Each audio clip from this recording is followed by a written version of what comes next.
I give the call to the member for Durack. Thank you, Mr Speaker. Despite the significant distance from communities in my large electorate, no matter where I go, I am reminded of the plight of regional WA under this Labor government. Labor's homegrown inflation is keeping interest rates higher for longer. As the Reserve Bank has told the Cost of Living Select Committee, they are waiting for softer growth in government spending before they cut interest rates. I'm afraid we could be waiting some time. The cost of living pain that constituents in my electorate are feeling just makes the constant attacks on regional Western Australia even more shameful. As we know, Labor has now legislated to end WA's live sheep trade. Those opposite showed absolutely no regard for the wishes of my regional communities and the thousands of good hard-working men and women who rely upon this important West Australian trade.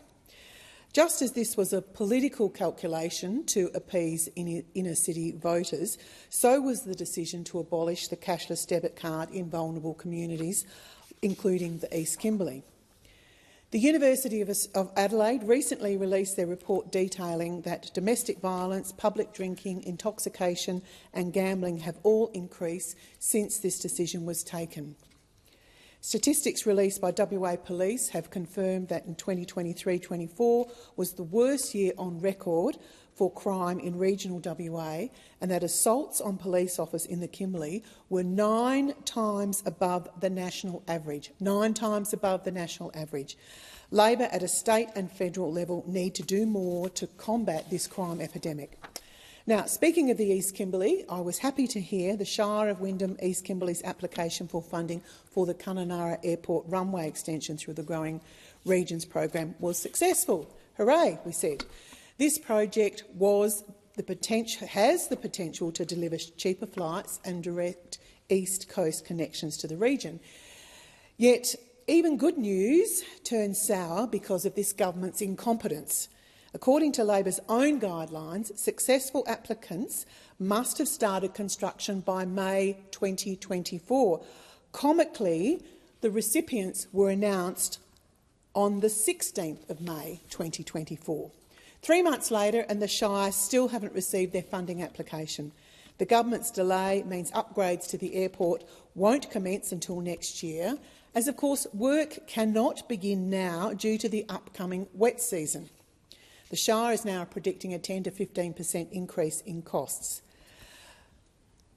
Labor had almost 2 years to get this program right after scrapping our successful Building Better Regions program, yet they couldn't deliver it on time. They rejected hundreds of projects while underspending the project's budget by 31%, and now they can't even confirm when recipients can expect to receive funding and get their projects underway.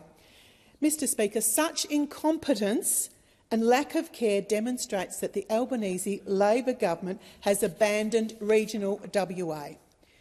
Durack's borders are also under threat, and I call on the new minister to act immediately to reverse Labor's actions with respect to border protection. Under Labor, aerial surveillance hours have fallen by 20% and maritime patrol days have decreased by 12%.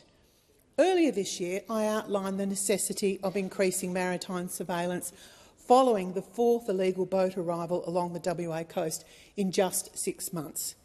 It seems that that message fell on deaf ears, with the Border Force confirming 4 illegal fishing vessels were found by a local fisherman in the mangroves just last week near Broome.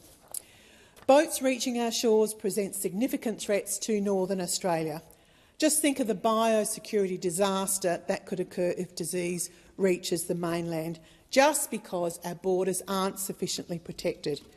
However, there may be a bigger threat to industry in the form of Labor's so-called Nature Positive Plan.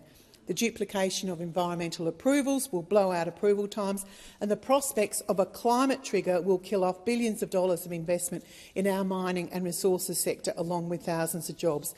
According to the IPA's analysis, Western Australia would be the state most affected, that's regional WA, potentially losing $111 billion of investment. So, once again, regional Australia being the backbone of the Australian economy, especially in regional WA, we're getting the raw end of the stick.